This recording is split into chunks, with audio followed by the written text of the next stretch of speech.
Traveling in Japan has made me feel like a small child so many times, and I was curious to see what their experience was like in this country. Yukiko is a fairly typical 8-year-old girl. She practices piano between 1 and 2 hours a day, a very rigorous schedule. I was curious what a day in her life was like, so I went with her to school. Yukiko is in the 3rd grade. They wear uniforms. These are their uniforms that they have for outdoor activities and recreation. I was able to watch a gym class where they were beating a drum and doing all kinds of very elaborate gymnastics, practicing for a program for the parents.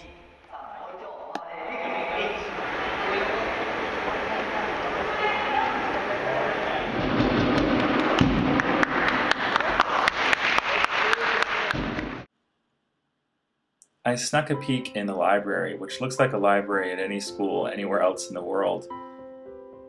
They even had manga or anime comic books, but they were educational. This is a history book, the history of Japan. They had a book about American school children. The complexity of Japanese writing means that reading and writing are important parts of a young child's education in Japan. I stumbled upon this calligraphy class where the students were learning to draw the character for big or great. Afterwards, they all clean up themselves. Yeah, they're using black ink, which is a nightmare for most teachers, I think. But the children cleaned up their spills all by themselves. Japanese children clean their own classrooms. There are no janitors in the school. Order is very important, and there's a place for everything. These are bags for the students' slippers, and then in the bathroom they have separate slippers, and they're actually graded on how straight they align the slippers. The students do their own traffic patrol to and from the school. Leadership is very important. Every day there's a class leader that directs the class.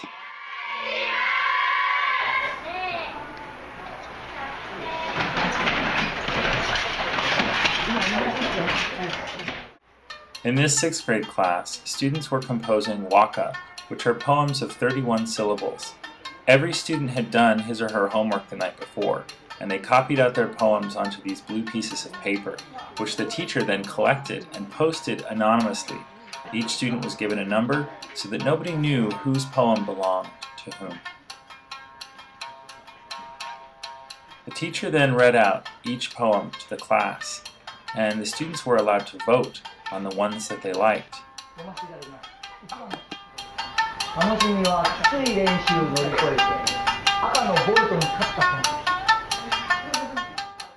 In addition to voting, students were allowed to give speeches in favor of the poems that they liked the most.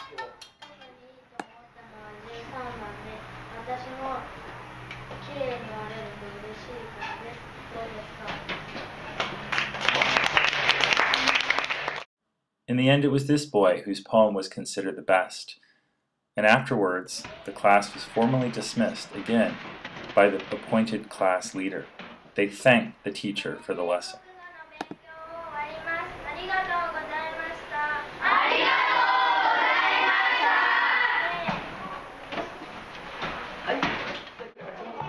Now it was lunchtime, and everyone participated.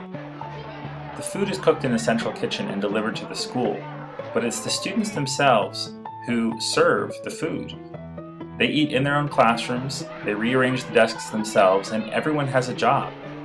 Some students were passing out milk, others were putting out the dishes, some were serving, making sure that everyone had an equal portion.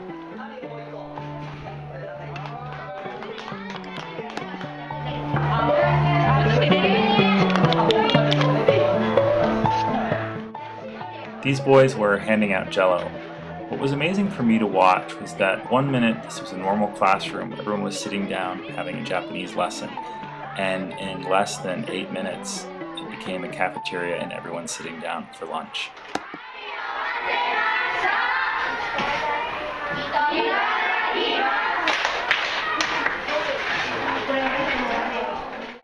The mood at lunch was very social, like a school cafeteria anywhere else in the world.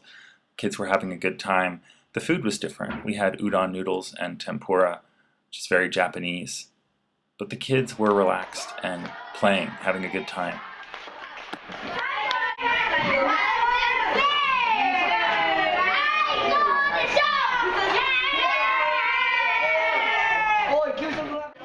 After lunch, the children cleaned up everything themselves. They washed the dishes, they separated the trash for recycling. Then they all head into the hallway where they brush their teeth.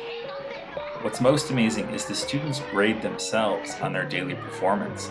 They give themselves grades on their attitude, on their dress, their appearance. But even with all of this discipline, they were just kids and they were having a lot of fun.